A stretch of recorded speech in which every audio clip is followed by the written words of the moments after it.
Hey guys, welcome to Forge Mods of the Month. In this video, we're going to cover some Forge mods that were released in August 2022.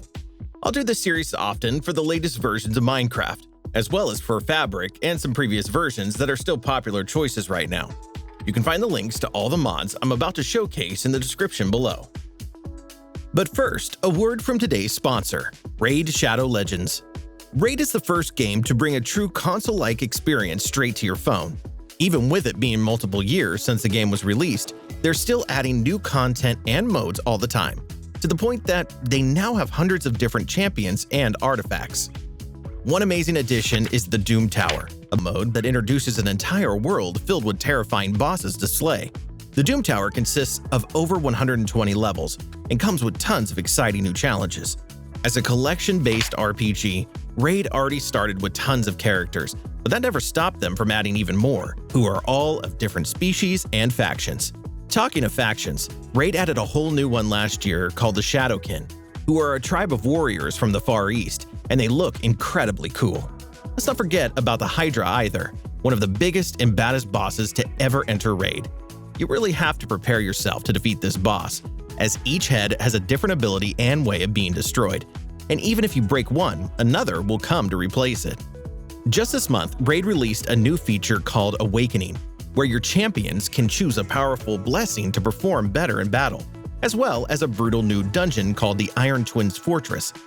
Death Knight, everyone's favorite champion, also received a super-powered legendary version, and he's available to obtain in-game for free.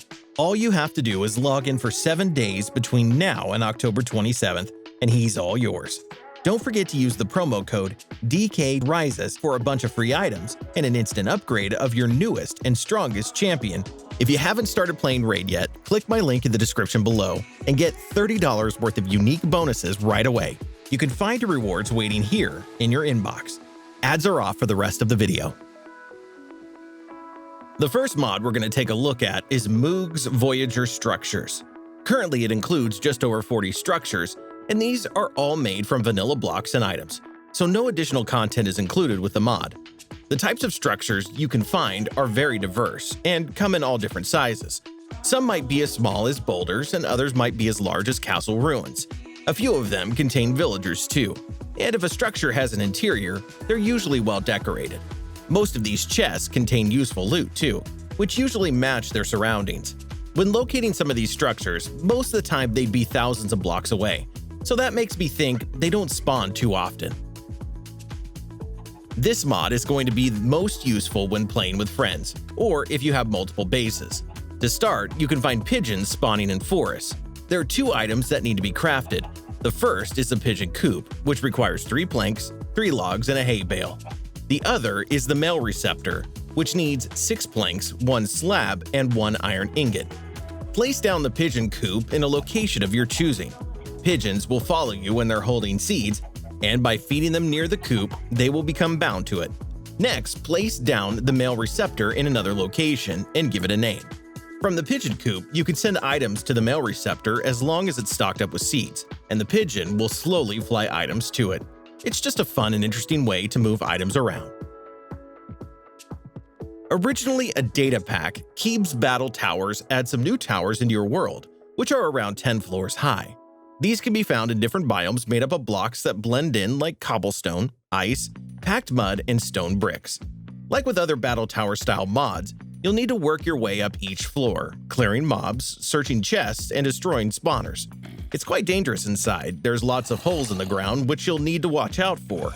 At the top is the boss, which seems to currently include the Lich, which has 300 health and can be defeated for more loot.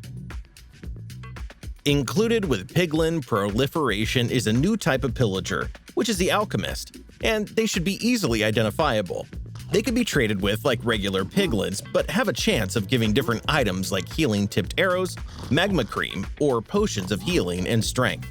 But one of their most interesting features is that they can throw potions at other piglins, which help them during fights, whether it be healing them or giving them fire resistance if they're on fire.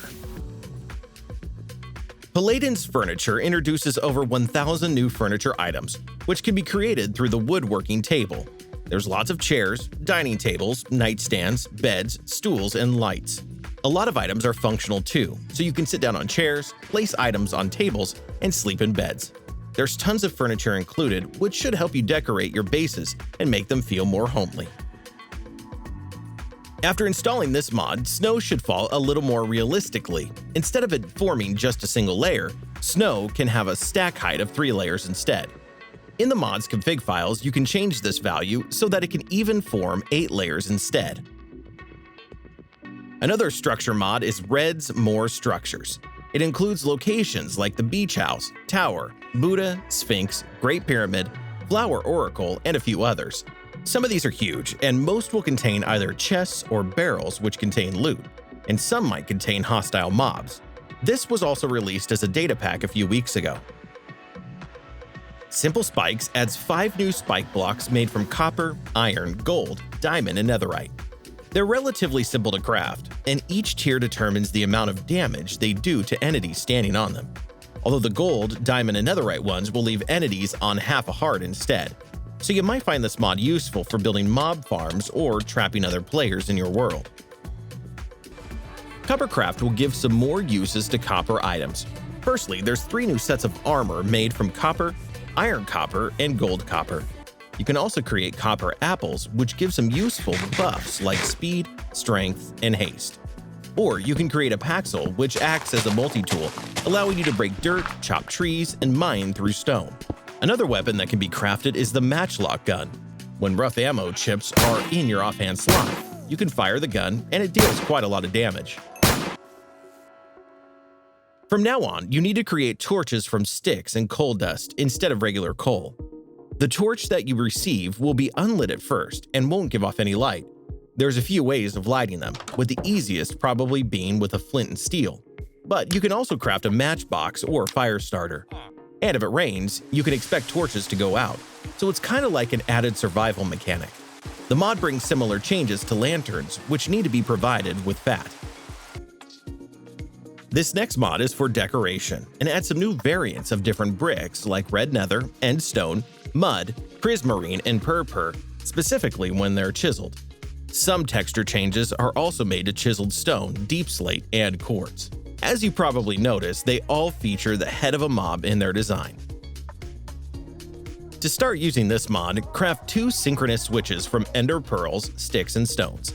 Place 2 of them down like you would with a regular lever.